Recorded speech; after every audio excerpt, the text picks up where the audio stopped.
అందరికీ ప్రభువు రక్షకుడైన యేసుక్రీస్తు నామం పేరిట మీ అందరికీ శుభాభివందనాలు తెలియజేస్తున్నాను. అందరూ బాగున్నారు కదా? ఈ రోజున దేవుని ఆత్మ సహాయంతో ఒక సంగతిని మనం పరిశీలిద్దామండి.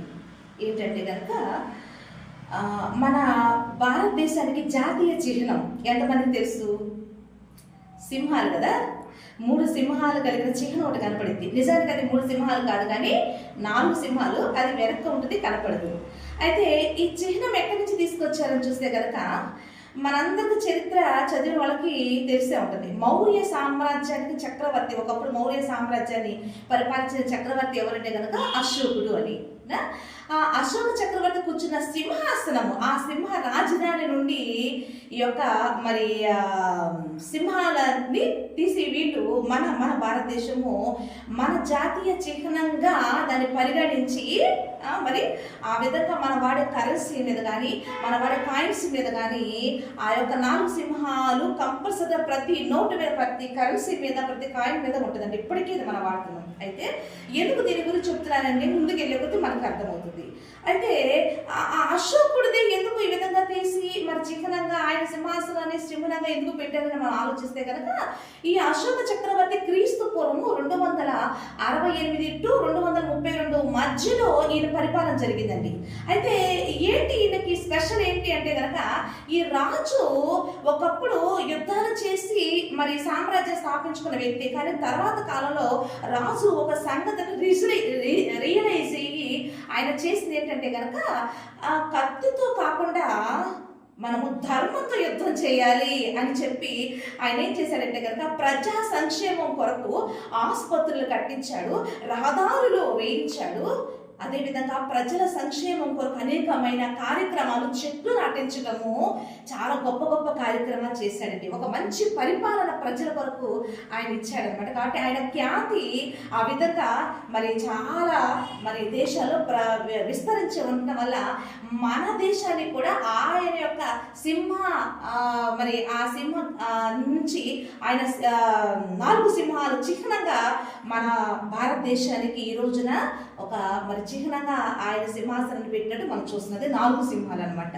అయితే ఇప్పుడు మనం మనం ఎందుకు ఆలోచిస్తున్నామంటే కనుక ఆయన ఆ సింహాల తీసుకోవడానికి కారణం ఏంటి అంటే కనుక ఆయన సింహాసనం దగ్గర ఒక నినాదం ఉంటుందండి. ఏంటి అది చాలా అందరికీ కూడా మరి చాలా మరి యాక్సెప్ట్ చేసే విధంగా ఉంటుంది. ఏంటంటే ఆ నినాదం ఏంటంటే ఆయన సింహాసనం దగ్గర ఆయన రాసుకున్న నినాదం ఏంటంటే కనుక సత్యమేవ జయతే, అంటే సత్యమే జయిస్తుంది అనేది ఆయన సింహాసనం దగ్గర నినాదం అండి. కాబట్టి ఈ రోజున అది చాలా అందరికీ కూడా చాలా. కాబట్టి అలాంటి దుర్మార్గుల చేతిలో నుండి దేవుడు నన్ను కూడా తప్పించి నాకు కూడా ఈరోజు జీవాన్ని అనుగ్రహించి నన్ను ఈ రోజున మీ ఎదుట సాక్షిగా నిలబెట్టాడండి. ఆ కృతజ్ఞతతోనే దేవుని మనసు ఏంటి అని నేను తెలుసుకొని ఆయన ఉద్దేశాలు ఈ రోజున సమాజాన్ని ప్రకటించడానికి మీ ఎదుటికి వస్తున్నానండి. అయితే ప్రసంగి గారు ఏమంటున్నారంటే కనుక ఈరోజు చాలామంది రకరకాలుగా మరణాలు మనం చూస్తున్నాం. అయితే అధికముగా దుర్మార్గపు పనులు నువ్వు చేసి బుద్ధిహీనంగా తిరిగి నీ కాలానికి ముందే నువ్వు ఎందుకు చనిపోతున్నావు అని దేవుడు మనకు తెలియజేస్తున్నాడండి. అంటే ఈరోజున ప్రతి మనిషి మరణాలకి, అంటే దేవుడిచ్చిన ఆయుష్కాలం సంపూర్ణంగా బ్రతకకుండానే ఈరోజు చాలా మంది బ్రతుకుతున్నట్టు మనం చూస్తున్నాము. అయితే ఇందులో దేవుడు తప్ప అంటే కానే కాదు. యోబు గారు ఏమన్నారంటే దేవుడు అన్యాయస్తుడు కానే కాదు, ఆయన అన్యాయించుట అసంభవం అని చెప్తున్నాడు. కానీ దేవుడు అన్యాయస్తుడు కాదు. కానీ మనిషి తాను ఎందుకు ఈ విధంగా మరణ బారిన పడుతున్నాడు, ఎందుకు ఈ విధంగా మనిషి నశించిపోతున్నాడంటే కనుక ఆ మనిషి చేసే దుర్మార్గపు పనులు అని ఇక్కడ దేవాది దేవుడు తన వాక్యం ద్వారా తెలియజేస్తున్నాడండి. చూడండి, ఆ రోజు కూడా ఇజ్రాయేల్ ప్రజల దగ్గరికి ప్రవక్తలు పంపించుకున్న దేవుడు ఆది నుండి కూడా ఏం మాట్లాడుతాడో తెలుసా అండి? ఎగ్జాంపుల్కి కొన్ని మాటలు మనం ఆలోచిస్తే కనుక మీకా అనే ఒక ప్రవక్తను పంపించి ఇజ్రాయేల్ ప్రజల దగ్గరికి దేవుడు ఏం మాట్లాడతాడో చూస్తే కనుక ఒకసారి మీకా గారు రాసిన గ్రంథంలో 2వ అధ్యాయంలో ఒకసారి 1 కొన్ని మాటలు చూస్తే కనుక మంచముల మీద పరుండి మోసపు క్రియలు యోచించుచు దుష్కార్యములు చేసే వారికి శ్రమ అంటున్నాడండి. అంటే ఎవరికి శ్రమలు కలుగుతాయి, ఎవరు నశించిపోతారంటే దుష్కార్యములు చేసేవారికి, దుష్ట ఆలోచనలు చేసి నడుచుకునే వారికి శ్రమలు కలుగుతాయి అంటాడండి. అలాగ చేయటం వారి స్వాధీనంలో ఉన్నది కనుక వారు ప్రొద్దు పొడవగానే చేస్తారు. వారు భూములు ఆశించి పట్టుకుంటారు, ఇండ్లు ఆశించి ఆక్రమించుకుంటారు. ఒక మనిషిని, వారి కుటుంబంలో ఇంటి వారిని, వారి స్వాస్థ్యం అన్యాయంగా ఆక్రమిస్తారు. కాబట్టి యెహోవా సెలవిచ్చేది ఏంటంటే కనుక గొప్ప అపాయ కాలము వచ్చుచున్నది, దాని క్రింద నుండి తమ మెడలో తప్పించుకొనలేకుండానంతగాను, గర్వముగా నడవలేకుండానంతగాను ఈ వంశానికి నేను కీడు చేయ ఉద్దేశించుచున్నాను అని రాస్తున్నాడండి.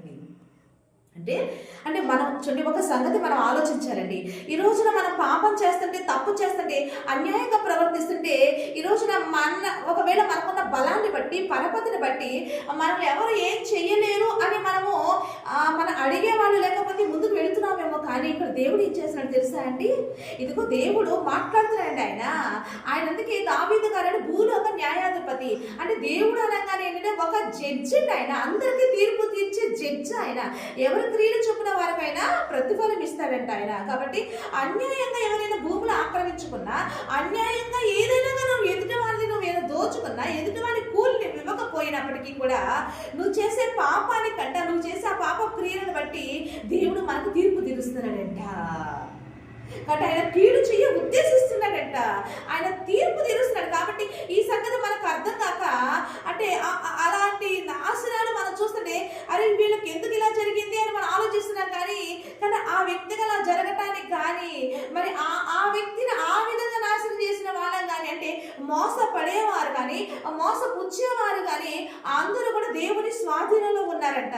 అందరూ ఆయన చూస్తున్నాడంట. కాబట్టి దుర్మార్గపు పనులు చేసే వారికి ఆయన తప్పకుండా శిక్ష వేస్తాను అని చెప్పి ఆయన ఇక్కడ లేఖనం రాస్తున్నారండి. కాబట్టి ఈ రోజున తన సేవకులు కూడా దేవుడు ఎందుకు పంపిస్తున్నాడో తెలుసా అండి?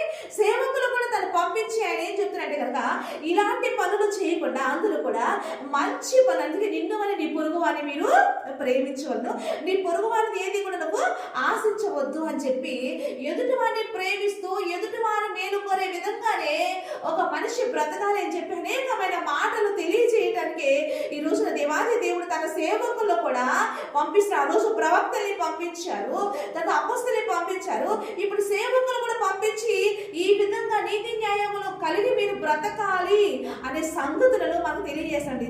దుర్మార్గంగా ఎవరు కూడా నడుచుకోవద్దు, దుష్కార్యములు చేయొద్దు, దుర్మార్గపు పనులు మీరు చేయకూడదు అని చెప్పి అలా చేస్తే ఏం జరిగింది, దాని ప్రతిఫలం ఎలా ఉంటుంది, దాని శిక్ష ఎంత భయంకరంగా ఉంటుంది అని చెప్పి దేవాది దేవుడు ముందుగానే తన సేవకులు పంపించి మనకి హెచ్చరిస్తున్నాడండి, తెలియజేస్తున్నాడు. అందుకే ఈ రోజున బయట ఒకప్పుడు దుర్మార్గంగా బ్రతికిన వ్యక్తి, ఒకప్పుడు నరహత్యలు చేసిన వ్యక్తి, ఒకప్పుడు వ్యభిచారం చేసిన వ్యక్తులు, ఇలాంటి దుర్మార్గంగా బ్రతికే వ్యక్తులందరూ కూడా ఈ క్రీస్తు మాటలు ఎవరైతే గ్రహించుకుంటున్నారో వారు తమ దుర్మార్గతను విడిచిపెట్టి మరలా మంచి వ్యక్తిగా మార్పు చెంది ఈరోజు బ్రతుకున్న వారు ఎంతమందిని మనం చూస్తున్నామండి సమాజంలో. మనం చూడలేదా?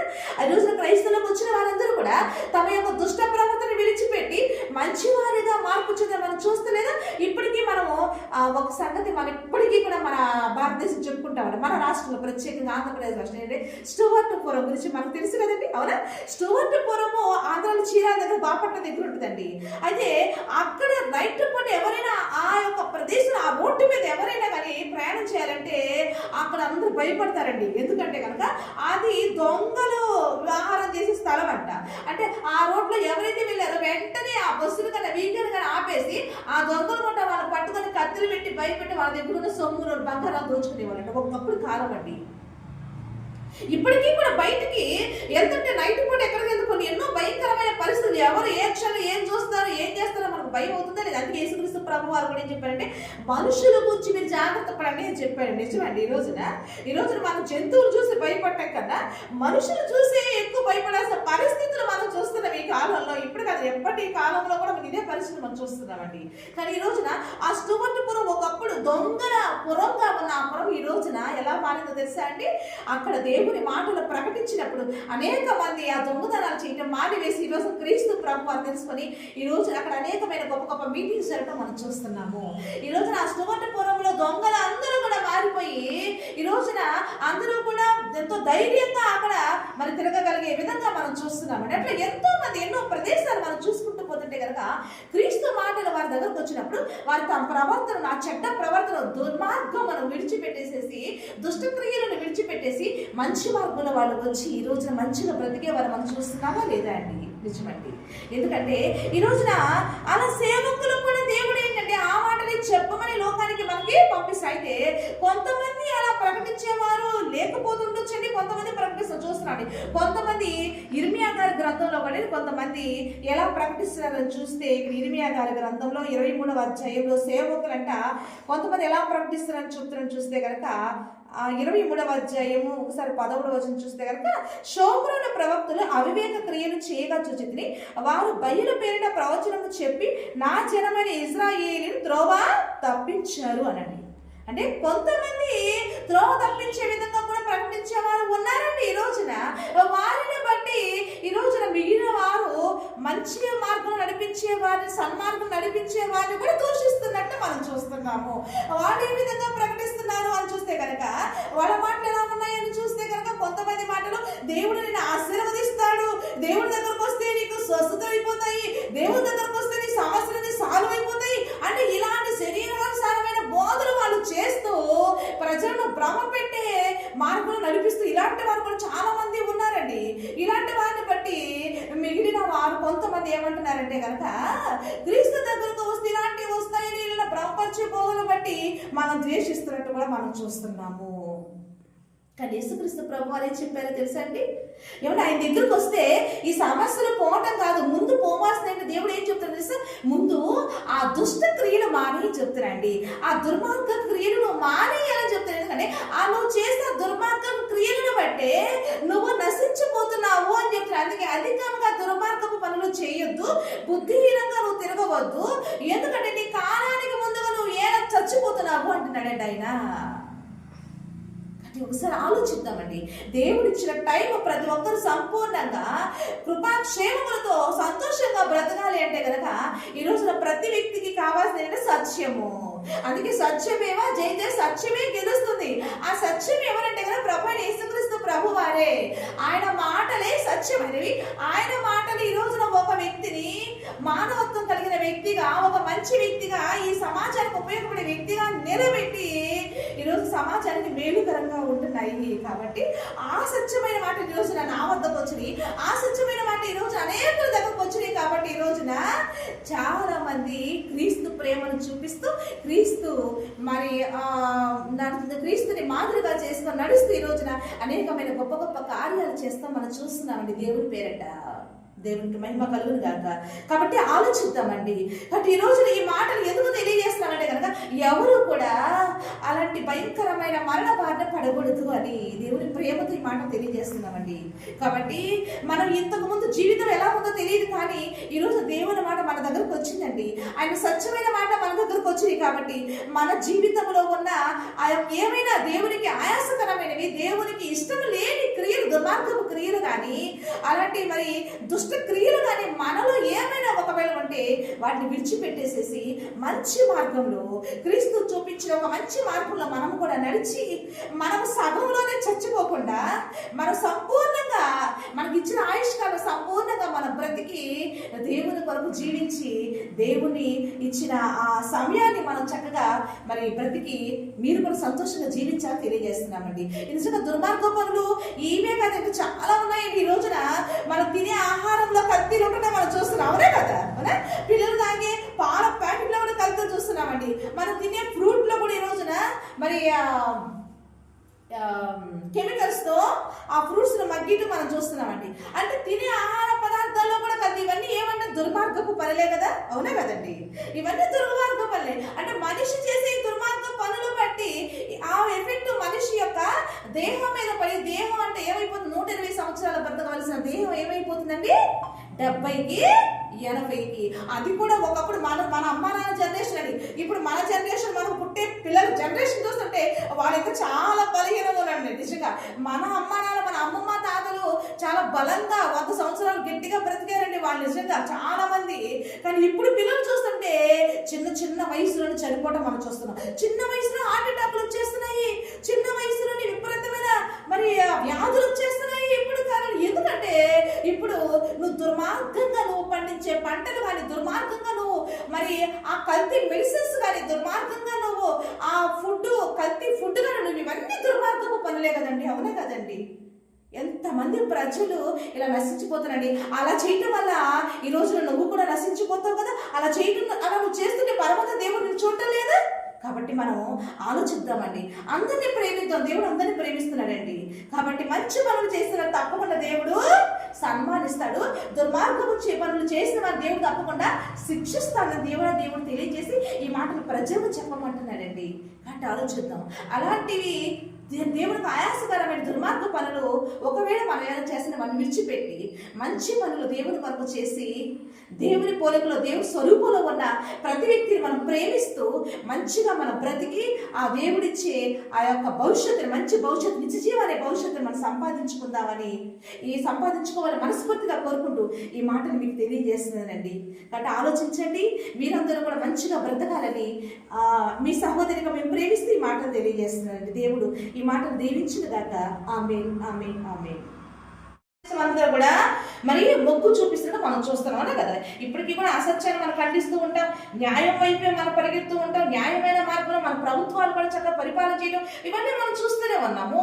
అయితే మనం ఇంతకీ సత్యమే జయిస్తుంది, సత్యమే జయితే అని మన ప్రభుత్వాలు కానీ ప్రపంచవ్యాప్తంగా ఒప్పుకుంటుంది. కానీ ఇంతకీ ఆ సత్యం ఏంటి అనేది ఎంతమందికి తెలుస్తుంది అనేది ఈరోజు మనం ఆలోచిస్తున్నామండి. ఏంటంటే ఒకసారి ఆలోచిస్తే కనుక మరి యేసుక్రీస్తు ప్రభు వారు కూడా ఆయన భూలోకానికి వచ్చారు కదా. అయితే ఆయన వచ్చినప్పుడు ఆయన స్వజాతీయులే ఆయన్ని పట్టుకొని మరి పొంతు పిలాతుకు అప్పచెప్పినట్టు మనం చూస్తున్నాం. ఆ కాలంలో రోమా గవర్నమెంట్ కాలంలో కదా. అప్పుడు ఆ పొంతు పిలాతు మరి ఆయన ఎట్రాక్షన్ చేస్తుంటే యేసుక్రీస్తు ప్రభు వారు ఏమన్నారంటే కనుక, నేను ఎందుకు వచ్చానంటే సత్యములకు సాక్ష్యం ఇవ్వడానికి నేను వచ్చాను అన్నాడండి ఆయన. అప్పుడు పొంతు పిలాతు గారు ఏమన్నారంటే, సత్యం అనగా ఏమిటి అని అడిగారండి ఆయన. అడిగితే అప్పుడు యేసుక్రీస్తు ప్రభు వారు ఏమన్నారో తెలుసా అండి? ఆయన అంటే నేనే సత్యము అన్నాడండి ఆయన. ఒక్కసారి మనం ఆలోచిద్దాం. మన భారతదేశ ప్రభుత్వం కూడా మన జాతీయ చిహ్నంగా సత్యమేవ జయతే అని నమ్ముతుంది. అయితే ఈ రోజున ఆ సత్యం ఏంటి అనేది ఈ రోజున ఒకప్పుడు తెలియని స్థితిలో మేము ఉన్నాము. కానీ ఈ రోజున ఒక రకంగా ఒక శ్రమ మాకు మేనేజ్ చేసింది. ఆ శ్రమలో దేవుని దగ్గరకు వచ్చినప్పుడు యేసుక్రీస్తు ప్రభువు వారు చెప్పిన మాట మమ్మల్ని ఆలోచింపజేసింది. ఆయన ఏం చెప్పారంటే కనుక, మరి నేను సత్యానికి సాక్షి ఇవ్వడానికి వచ్చానని చెప్పారండి. ఇది ఆ సత్యం ఏంటి అంటే యేసుక్రీస్తు ప్రభువు వారు నేనే సత్యము అన్నాడండి ఆయన. కాబట్టి ఆలోచిద్దాం. యేసుక్రీస్తు ప్రభువారే సత్యం. అవునండి, ఆయనే సత్యము. ఆయన మాటలు సత్యమైనవి అనేది మనకు అర్థమవుతుంది. అయితే ఆయన మాటలు ఎక్కడ ఉన్నాయి అంటే ఇదిగో ఆయన మనందరికీ ఇచ్చిన ఈ పరిశుద్ధ గ్రంథమైన ఈ బైబిల్లో ఆయన మాటలు ఉన్నాయండి. కాబట్టి ఆయన ఏం చెప్తున్నాడు సర్వలోకానికి అంటే కనుక ఈ మాటలే సత్యమైనవి, ఈ మాటలే వాస్తవమైనవి అని తెలియజేస్తున్నాడండి. కాబట్టి అందుకే ఈ మాట మా దగ్గరకు వచ్చినప్పుడు మాకు అర్థమైనప్పుడు మేము కూడా ఆలోచించామంటే ఆలోచిస్తే ఇవి నిజంగానే యథార్థమైన మాటల్లా అనిపించినాయండి. ఇవి ఒక మనిషి భూమి మీద పుట్టిన ప్రతి మనిషి కూడా ఎంతో ఎమర్జెన్సీగా తెలుసుకోవాల్సిన మాటలు అనే విషయాలు మాకు అర్థమైనాయండి.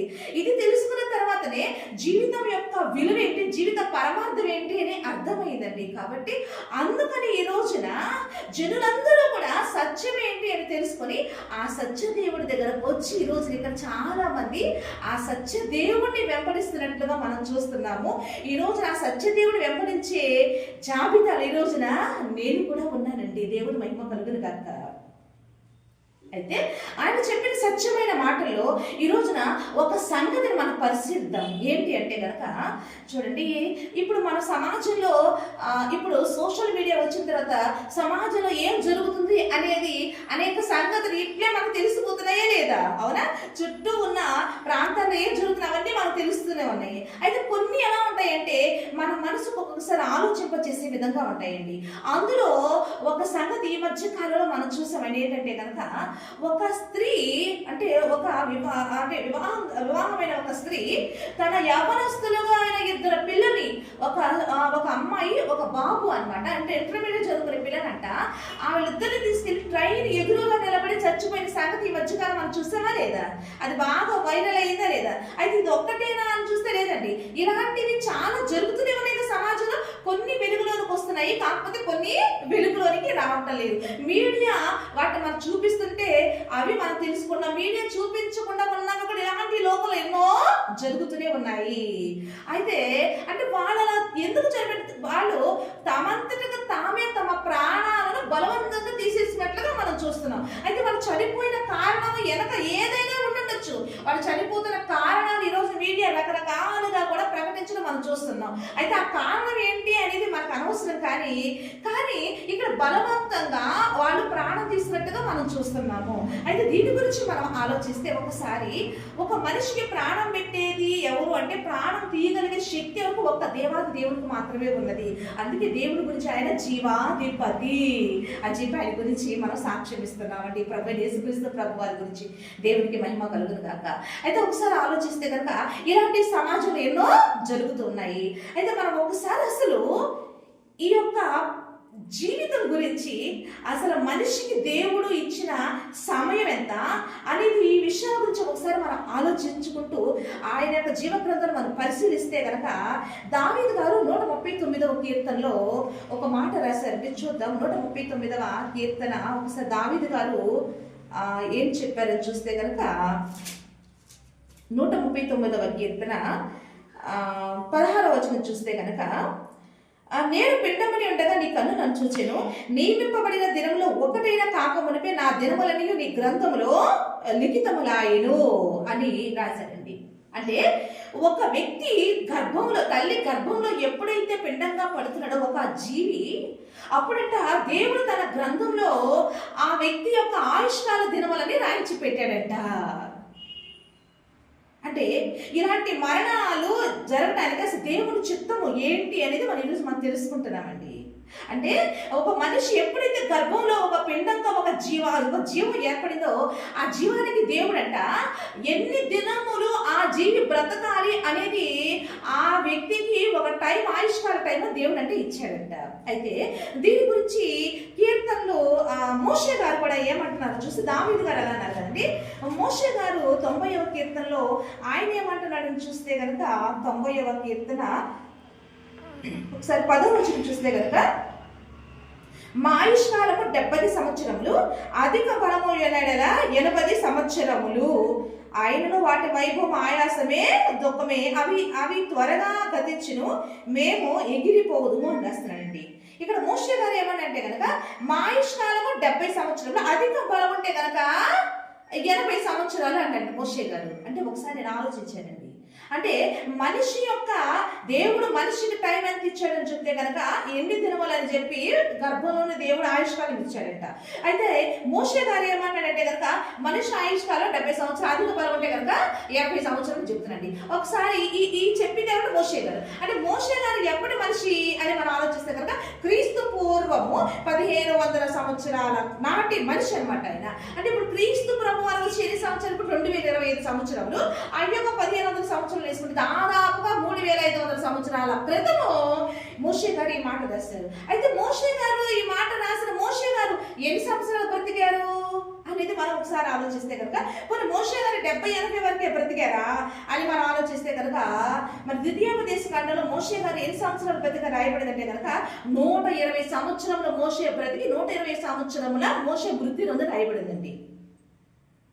అంటే మోషే బ్రతికి 120 సంవత్సరములు. కానీ మోషే గారు రాసింది ఏంటంటే కనుక 70 సంవత్సరాలు, అధిక బలం ఉన్నాడు 80 సంవత్సరాలు మోషే గారు రాశారండి. మరి మోషే గారి తర్వాత నాయకత్వం ఎవరికి ఇచ్చారు దేవుడు? యెహోషువ గారికి. యెహోషువ గారు ఎన్ని సంవత్సరాలు బ్రతికారు అని చూస్తే కనుక 110 సంవత్సరంలో యెహోషువ గారి బ్రతిని మనం చూస్తున్నాము. మరి ఇక్కడ రాసింది మోషే గారేమో 70-80 రాసి ఆయన 120 సంవత్సరాలు బ్రతికాడేంటి అనేది మనం ఒకసారి ఆలోచిస్తే మనకు ఒక సంగతి అర్థమవుతుందండి.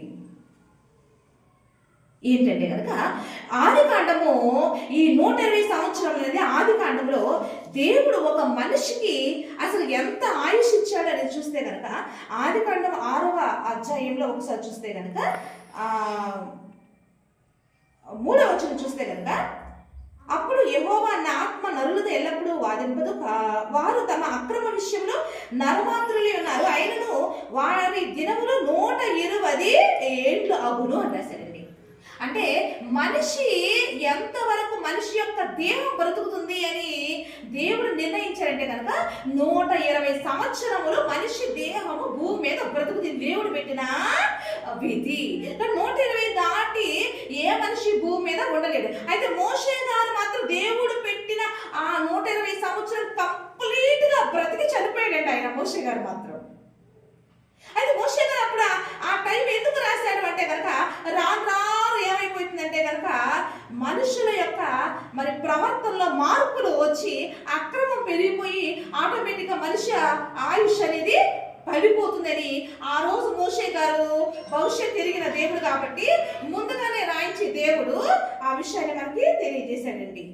కాబట్టి ఇప్పుడు మనము దీని గురించి ఆలోచిస్తే ఇప్పుడు బయట ఒక సైన్స్ ఈ మనిషి యొక్క ఆరోగ్య విషయంలో మనిషి ఎక్కువ కాలం బ్రతకడానికి కూడా మరి ఈరోజు సైంటిస్టులు కూడా చాలా వరకు పరిశోధన చేస్తున్నారు కదండి కదా.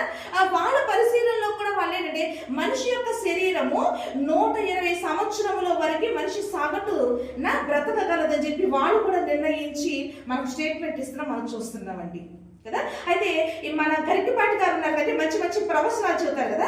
ఆయన చెప్పిన ప్రవచనంలో ఒకసారి నేను ఆయన చెప్పారంటే కనుక మనిషి 72 సంవత్సరములు మనిషి శరీరంలో 72 నాడులు ఉన్నాయి కాబట్టి ఆ 72 సంవత్సరాలు ఒక మనిషి బ్రతికారంటే మనిషి సంపూర్ణంగా మనిషి బ్రతికినట్టే. కాబట్టి ఆ 72 సంవత్సరాలు దాటిన తర్వాత ఒకవేళ ఆ మనిషి బ్రతికిన ఇదిగో ఈ శరీరం ఒక యంత్రం లాంటిది కాబట్టి ఇది రిపేర్ చేయించుకొని ఇసిగిపోవటం కన్నా అసలు చచ్చిపోవడం బెస్ట్ అని చెప్పి ఆ గరికపాటిగా తమ ప్రవచనంలో చెప్పినట్టు మనం చూస్తున్నామండి. అంటే బయట ప్రజలు మాట్లాడుకునే మాటలని చూస్తుంటే బైబిల్ దగ్గరకు వచ్చి చూస్తుంటే మనకు వాస్తవాలు దేవుడు బైబిల్లో రాయించి ఉంచాడా లేదా మనకు అర్థమవుతుంది. కాబట్టి ఇప్పటి వరకు చరిత్రలో 120 సంవత్సరాల పైన బ్రతికినట్లుగా ఎక్కడ కూడా ఆధారాలు లేవండి. ఎక్కడో 1, 2 ఒకసారి మాట్లాడేది అది కరెక్ట్గా అది నిజమని నమ్మటానికి మనకు బైబిల్ చెప్తే 120 దాటి మనిషి ఏ మనిషి కూడా బ్రతకడానికి దేవుడు ఇక్కడ ఆయుష్ ఇవ్వలేదు కాబట్టి అది మనము నమ్మలేము అనేది మనం చెప్తున్నామండి. కాబట్టి ఇప్పుడు ప్రజెంట్ కాలంలో చూస్తే మనుషులు 70 అధిక బలం 80 తప్పితే ఇంకా మనిషి ముందుకు బ్రతకడం అనేది ఇప్పుడు ఇంకా ఈ కాలంలో చూస్తే కనుక చాలా కష్టతరం అవుతుందని మనం ఆలోచిస్తున్నాము. బైబిల్ని ఆధారం చేసుకుని దేవుడు ఆయన మాటలు ఆలోచిస్తూ మనము వాస్తవమైన సంగతులు మనము తెలుసుకుంటున్నామండి. అయితే ఇప్పుడు మనం ఆలోచిస్తుంటే కనుక మరి మనిషికి దేవుడు ఎంత టైం అంటే కనుక 120 సంవత్సరాలు ఒక మనిషి దేహం బ్రతకడానికి 120 సంవత్సరాలు దేవుడు పెడితే అది ఏమైపోయిందంటే బలము 70 అధికం 80 సంవత్సరాలకి రాను ఏమైపోతుందంటే మనిషి తన యొక్క క్రియలను బట్టి మనిషి యొక్క కాలం తగ్గిపోతుందని మనం చూసాము. అయితే ప్రసంగి గారు ఇంకొక అద్భుతమైన మాట అన్నారండి. ఏంటంటే కనుక ప్రసంగి గారు ఆయన సొలొమోను గారు ప్రసంగి గారు అండి సొలొమోను గారు కదా, ఆయన ఏమంటున్నారంటే రాస్తూ ఆయన ఏమంటున్నారంటే కనుక ప్రసంగి గారి గ్రంథము 7వ అధ్యాయము ఒకసారి 17వ వచనం చూస్తే కనుక అధికముగా దుర్మార్గము పనులు చేయకము, బుద్ధిహీనముగా తిరగవద్దు, నీ కాలమునకు ముందుగా నీవేళ చనిపోదువు అని రాశాడండి. అంటే ప్రసంగి గారు ఏం చెప్తున్నారు అంటే కనుక నువ్వు కాలానికి ముందుగా కూడా నువ్వు చనిపోతున్నావు, కొంతమంది చనిపోతున్నారు అని చెప్తున్నాయండి. ఇప్పుడు ఇందాక తీసుకున్నా కదండి, స్టేషన్కి వెళ్ళి 2 పిల్లలతో ఆమె చనిపోయిందంటే ఆమె బలవంతంగా తన ప్రాణాన్ని తీసుకుందంటే అంటే దేవుడిచ్చిన కాలానికి ముందే ఆమె చనిపోయినట్టు మనం చూస్తున్నామా లేదా? అంటే ఇలా బలవంతంగా దేవుడిచ్చిన కాలానికి ముందే ఎంతో మంది చనిపోతున్న వారు ఎంతో మంది చూస్తున్నాం.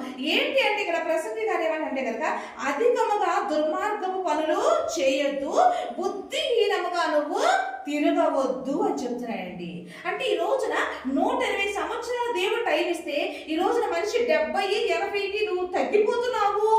రాను నీ ఆయుష్ తగ్గిపోతుంది, నీ శరీరంలో ఇన్ని బలహీనలు పెరిగిపోతున్నాయి, నీకు రోగాలు బాధపడిపోతున్నావు, రకరకాల మరణం ఎలా మనిషికి సంభవిస్తుందో తెలియదు. కానీ ఏ కారణం చేతనే కానీ నువ్వు కాలం రాక మునిపై ఈ రోజున ఎంతో మంది మరణ బాధపడుతున్నవారు మనం చూస్తున్నాము.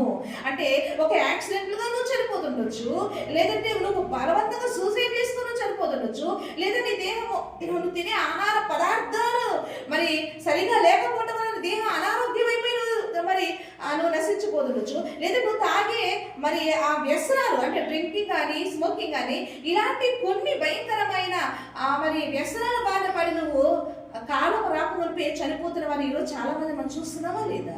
అంటే దీనికి దేవుడి ప్రసంగి గారి ద్వారా మనకి ఏం తెలియజేస్తుంది కనుక, అధికముగా నువ్వు దుర్మార్గపు పనులు చెయ్యొద్దు, బుద్ధిహీనంగా నువ్వు తిరిగి నువ్వు నీ కాలం రాకమునిపే నువ్వు చనిపోతున్నావు. నువ్వు ఎందుకు చనిపోతున్నావు అనండి దేవుడు. అయితే ఇప్పుడు మనం ఏం ఆలోచిస్తున్నాము? ఈ రోజున చాలా మంది అలా చనిపోతుంటే, కొంతమంది అంటే అలా చనిపోతున్నారు అనుకోండి. ఇక ఆ మరణం అనేది మరి యవనస్తులు కానీ పిల్లలు కానీ అలా చనిపోతుంటే చాలా మంది ఎవరు నిందిస్తారో తెలుసా అండి? దేవుడు అంటాడండి, అయ్యో నీకు నా బిడ్డే దొరికాడా, అయ్యో నీకు నా భర్తే దొరికాడా, అయ్యో నీకు నా వాళ్ళే దొరికాడు, దేవుడు నాకు అన్యాయం చేశాడు అని అనుకునేవాళ్ళు చాలా మంది ఉన్నారా లేదా అండి? ఉన్నారండి చాలా మంది. తెలియక ఏదైనా ఎలాంటి సంభవిస్తే ఎవరి మీద పడక డైరెక్ట్ దేవుడి మీద పడతాను, ఎందుకంటే ఆయన మాట్లాడలేడు కాబట్టి అనుకుంటారు జనాలు. కానీ ఆయన మాట్లాడలేడండి. ఆయన మాట్లాడుతుండే ఇలా స్వరం పెట్టి ఆయన మాట్లాడుతున్నాడండి. అందుకే ఆయన నీకు అలాంటి అకాల మరణాలు నీకు రాకుండా ఉండాలంటే నువ్వు ఎలా జీవించాలి అనేది ఆయన మనకు తెలియజేసి నీ జీవిత కాలం సంపూర్ణంగా నువ్వు బ్రతకడానికి దేవుడిని పిలుస్తున్నాడు. నిజమేనండి. మరి నిర్గమకాండంలో ఇశ్రాయేలు ప్రజలను దేవుడు పిలిచి వాళ్ళకు ధర్మశాస్త్రం ఇచ్చి ఏమన్నాడు తెలుసా అండి దేవుడు? నువ్వు కనుక ఈ కట్టడలను ఈ శాస్త్రములను తప్పిపోకుండా నా కరెక్ట్గా నా ఆజ్ఞల ప్రకారం నడుచుకుంటే నీ దినముల లెక్క నేను సంపూర్తి చేస్తాను అన్నాడండి మన దేవుని మహిమ కలుగును గాక. ఆమేన్. కాబట్టి ఈ రోజున అందుకే ఈ రోజున దేవుని దగ్గరకు బయట బ్రతకలేని పరిస్థితిలో, మరణకరమైన పరిస్థితిలో ఉన్నవారు ఈ రోజు జీవం కలిగిన దేవుని దగ్గరకు వచ్చి బ్రతికి బట్ట కట్టి ఆయన సాక్షిగా బ్రతుకుతున్నారండి. అందుకు ఈ రోజున నేను ఉన్నానండి. దేవుని మహిమ కలుగును గాక.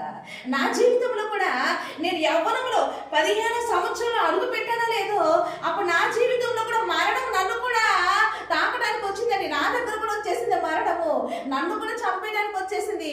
అప్పుడు ఆ పరిస్థితుల్లో నేను కూడా ఎన్నో ఆ మరణ వేదనను తప్పించుకోవడానికి, ఆ మరణ బాధ పడకుండా ఉండడానికి ఎన్నో ప్రయత్నాలు చేశానండి. ఎన్నో హాస్పిటల్ తిరిగాను, ఎన్నో దేవాలయాలు తిరిగాను, ఎన్నో తాయెత్తులు అంటే వాళ్ళు బాగా చేస్తారండి, ఎన్నో తాయెత్తులు కట్టించుకున్నాను. అంటే చెయ్యని ప్రయత్నం లేదండి.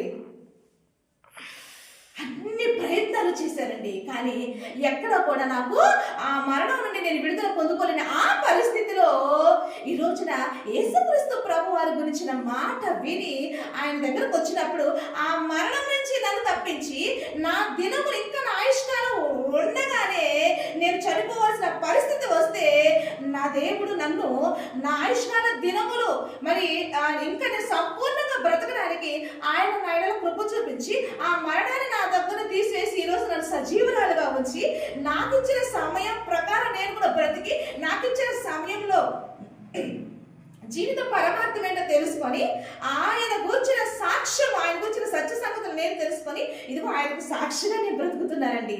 ఆయన మాటలు తెలియజేస్తూ క్రీస్తు సాక్షిగా ఈ రోజున నేను సమాజంలో నేను బ్రతుకుతున్నాను. దేవుని మహిమ కలుగును గాక.